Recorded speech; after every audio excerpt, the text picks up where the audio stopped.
Welcome to Checkbuster Tutorials. Today I'm going to show you how to create a signature in your template. You go to your menu, click on templates, go to an existing template or create a new one.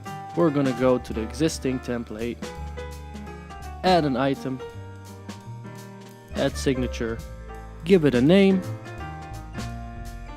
click on save. And there you have it. Make sure your template is activated, go back to your inspections, start a new inspection, click on the template you just created or the one that already existed with the signature, give it a name, and there you have it, the signature added to your inspections, available for every team member.